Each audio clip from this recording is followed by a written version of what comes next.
भाग्य क्या है? जो आपने किया उसे भोगना भाग्य है, या जो आपके पूर्वजों ने किया उसका फल भाग्य है? नहीं, भाग्य वही है जो आपने किया, क्योंकि हर मनुष्य को अपने कर्मों के फल भुगतने होते हैं। इसलिए यदि जीवन में कुछ भी करें तो उस पर अपनी दृष्टि अवश्य रखें, क्योंकि आपके एक कर्म का फल आपका भविष्य बदल सकता है। हम वही बनते हैं जो हम चुनते हैं, क्योंकि वही हमारा भाग्य बनता है। राज्यसभा में प्रस्थान से पूर्व आपने यहां इसलिए लाए ताकि आप अपने वो प्रिय पांडवों के पक्ष में इन्हें उकसा सके। शांत रहो दुर्योधन। हस्तिनापुर के महामंत्री है ये, और एक महामंत्री के समक्ष तुम इस भांति बात नहीं कर सकते। मूर्खता मत करो। नहीं मामाश्री, नहीं, आज मुझे बोलने दीजिए। इन्होंने आज तक केवल पांडवों का साथ दिया और मेरा विरोध किया। दुर्योधन, अपनी वाणी पर संयम रखो। ये मत भूलो कि महात्मा विदुर ना केवल तुम्हारे महामंत्री हैं, परंतु तुम्हारे काका श्री भी हैं। काका श्री होते तो मेरा समर्थन करते, उन पांडवों का नहीं।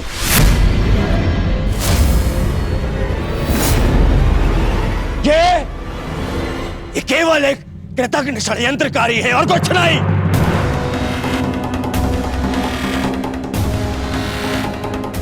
इन्होंने कभी हमारे हित की बात नहीं करी। ना ये तब चाहते थे कि मेरे पिता राजा बने, और ना ये अब चाहते हैं कि मैं सिंहासन पर बैठूं। बहुत बुरी बात है काकाश्री, हमारा अन्न खाके उन पांडवों का पक्ष लेते हैं आप। भाग्य है कि ये मेरे पिता के आधे भाई हैं, अन्यथा राजद्रोही घोषित करके इस दासी पुत्र को दंड देता मैं। दुर्योधन!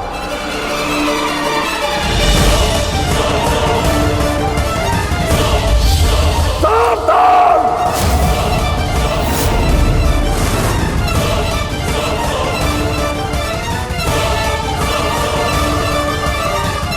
ये आप क्या कर रहे हैं आर्य? आप तो शांत रहिए। बालक नहीं है ये, जिसके हर अपराध को बालक समझकर क्षमा कर दूं। इसे स्मरण होना चाहिए कि मैंने शस्त्र शिक्षा तात श्री भीष्म से ली है। इसने मेरी निष्ठा पर प्रश्न किया। आज जिस प्रकार के शब्दों का प्रयोग इसने किया है, इसे हस्तिनापुर से निष्कासित कर देना चाहिए। निष्कासित तो मुझे आपको कर देना चाहिए। अपनी सीमा का उल्लंघन मत कर दुर्योधन।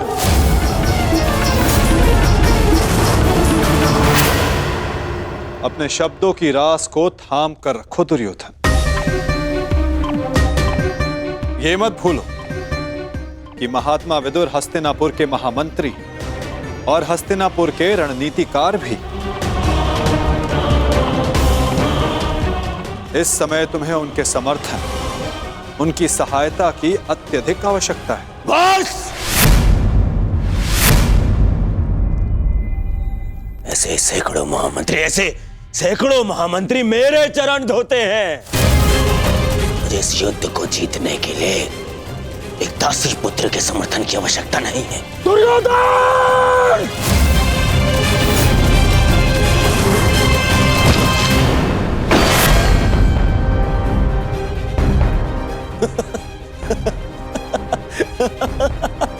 टूटिया, इस धनुष के साथ तुम्हारे प्रति मेरा समर्थन भी टूट गया है।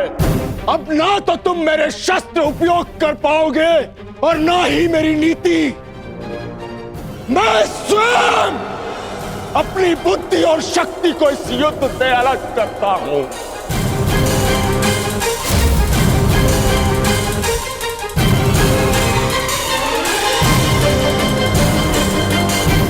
दुर्योधन, हंसना बंद करो, बंद करो ये हंसना।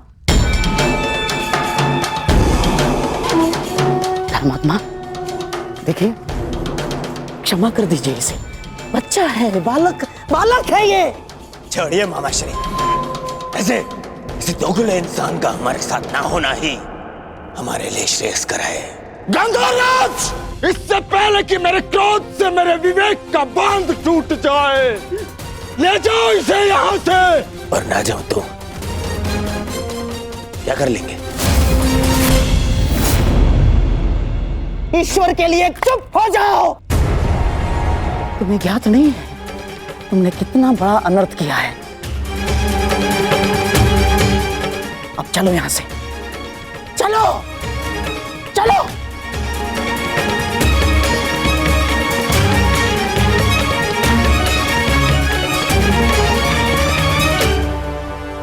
धनुष ना टूटता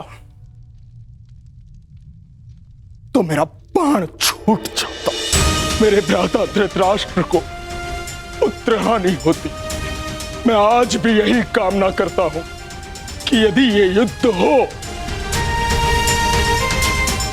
तो मेरे भ्राता धृतराष्ट्र के पुत्र और मेरे ज्येष्ठ भ्राता पांडु के पुत्र सुरक्षित रहे।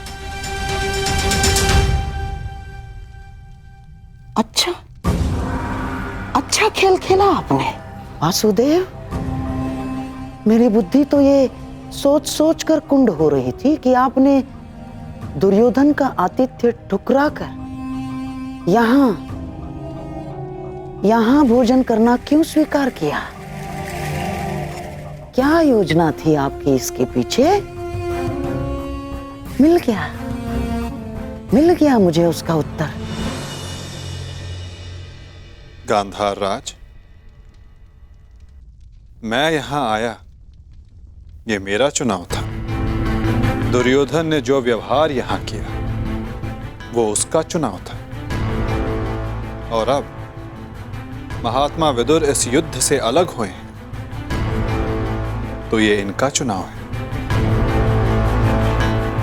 अपना चुनाव करने का अधिकार हर मनुष्य को है गांधार राज, और उस चयन का प्रतिफल चुका उसकी विवशता।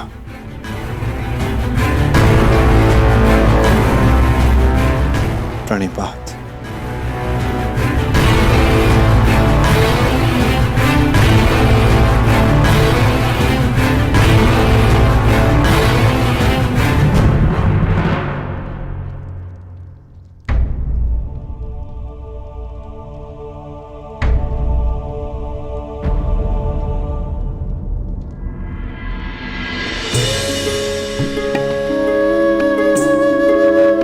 कान्हा, तुम यहाँ?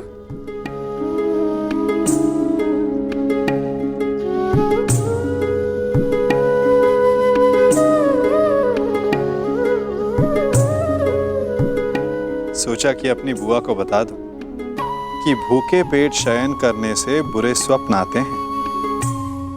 मेरी निद्रा और भूख तो तभी उड़ गई थी जब युद्ध की घोषणा हुई थी। कृष्ण,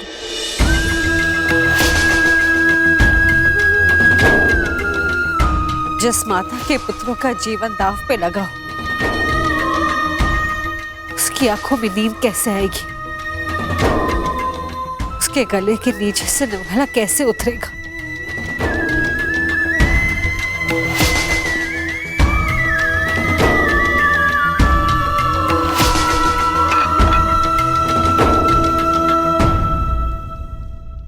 बुआ, बैठो। मैं तो यहां इसलिए आया था कि अपनी बुआ के साथ भोजन का आनंद उठा सकूं, परंतु मेरी बुआ इतनी व्याकुल, इतनी निराश है यदि आपको मुझ पर विश्वास है कि मैं आपके पुत्रों की रक्षा करने में सक्षम हूं, तो क्या आप फिर भी भोजन नहीं करेंगी? तुम्हारी बात कोई चाह के भी कैसे टाल सकता है? तो फिर पहले आप भोजन कीजिए।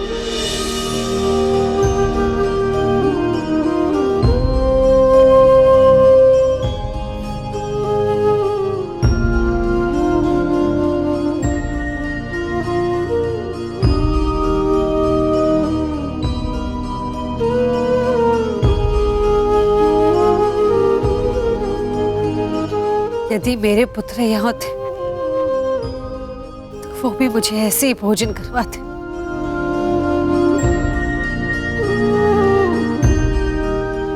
धन्यवाद कृष्ण, जो तुम यहाँ पर आकर मेरे पुत्रों के स्थान पर खड़े हुए और प्रकृति विकट परिस्थिति में मेरे पुत्रों का मार्गदर्शन करने के लिए।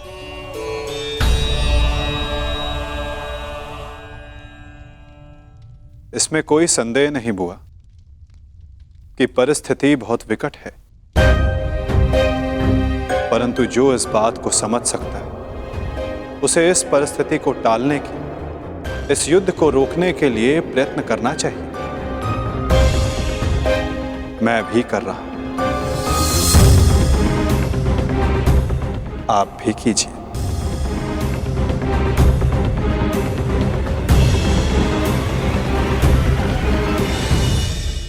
मैं समझी नहीं,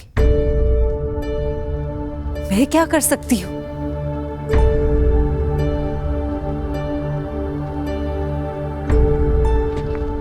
आपको स्मरण है बुआ, जब मैं यहां विभाजन के समय आया था तो मैंने आपको एक कार्य करने से रोका था। अभी उचित समय नहीं है बुआ, सत्य सम्मुख आएगा बुआ, परंतु उचित समय उचित स्थान पर। तुम ये कहना चाह रहे हो कि मैं उसे... बुआ, कुछ करने को कहने वाला मैं कौन होता हूं? मैं तो बस इस परिस्थिति की गंभीरता को देख रहा हूं। शांति दूत बनकर आया हूं, प्रयास करूंगा कि इस युद्ध को रोक सकूं, परंतु प्रतीत ये होता है कि इस युद्ध को टाला नहीं जा सकता।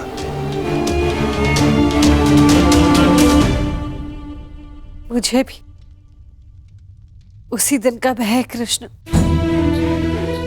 जब मेरे दोनों पुत्र एक दूसरे के समक्ष अस्त्र तान कर एक दूसरे का रथ मारने के लिए प्रस्तुत होंगे, परंतु इसे रोका कैसे जा सकता है? संदेह तो है बुआ, परंतु यदि आपके 6 पुत्र एक ही पक्ष में हो तो कदाचित युद्ध का प्रश्न ही ना उठे।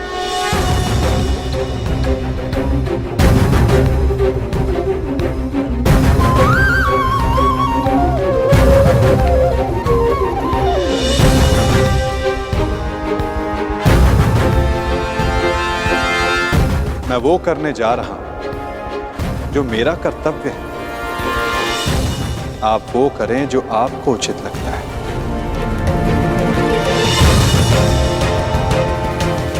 आज्ञा दें।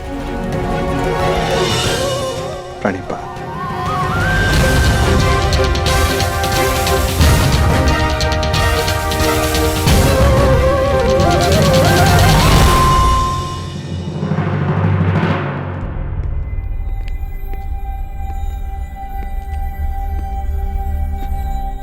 माधव,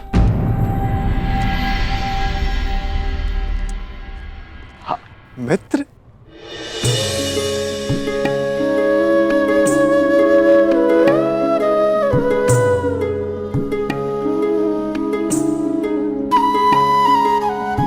मुझे बहुत प्रसन्नता हुई तुम्हें फिर से देखकर। कहाँ थे तुम? मेरे स्वागत के लिए नहीं आए? क्योंकि मुझे नहीं लगता यहाँ आपको स्वागत देने के लिए बुलाया गया है। मैं तुम्हारा तात्पर्य समझा नहीं मित्र। आप सब जानते हैं फिर भी अनजान बन रहे हैं। आप गांधार नरेश को मुझसे अधिक समझते हैं। ये स्वागत प्रारंभ है, इसके बाद अपमान होगा और हो सकता है कि कोई चाल भी रचा हो। यदि जाल होगा तो मुझे पूर्ण विश्वास है कि मेरा धनुर्धारी मित्र उस जाल को अपने बाणों से काट देगा।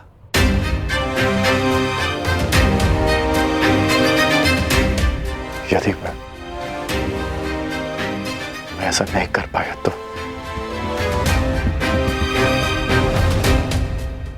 तो मैं स्वयं उसका त्राण करूंगा मित्र। हाँ, आप हम सबसे भिन्न हैं, अधिक सक्षम हैं, अधिक शक्तिशाली हैं, किंतु आप भी तो मानव का ही रूप है ना, और मानव सब कुछ नहीं जानता। अन्यथा आज आप दुर्योधन की सभा में नहीं आते।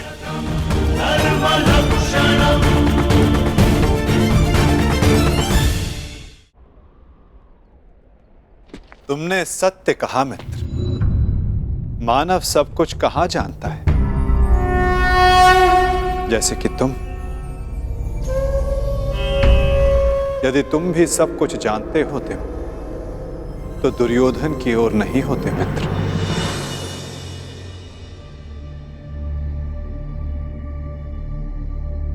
वासुदेव, बात को समझने का प्रयास कीजिए। मैं भावी संकट की बात कर रहा हूं।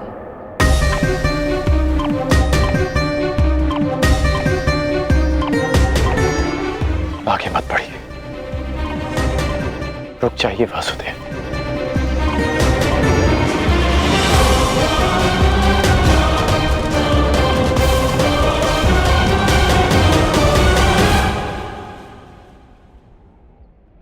मित्र, तुम चिंता ना करो। यदि मैं हर उस स्थान पर रुक जाता जहां संकट संभव था, तो मेरे जन्म लेने के पश्चात मैं बंदी गृह में नहीं रुक जाता मित्र। मामा कंस के बुलाने पर मथुरा नहीं जाता। मामाओं से निपटने का मेरा बड़ा अनुभव रहा है मित्र। मैं जानता हूं कि भीतर क्या होने वाला।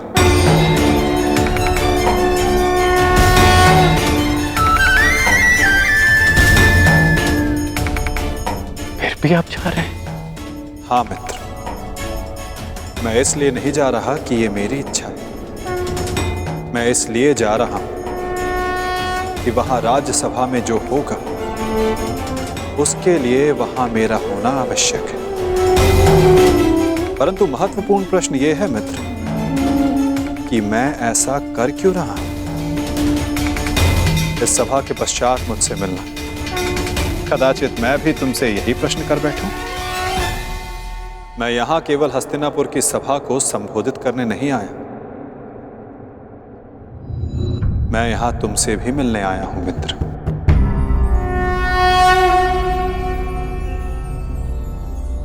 तुम सदा मुझसे यही प्रश्न करते आए हो कि मैं इस पक्ष में क्यों, मेरा मत क्या है।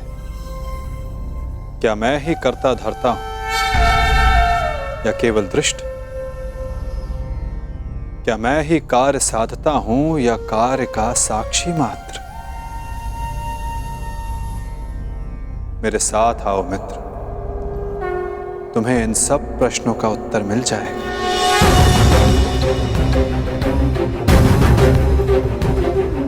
मैं इस सृष्टि का साक्षी, आज तुम मेरे साक्षी बनो मित्र।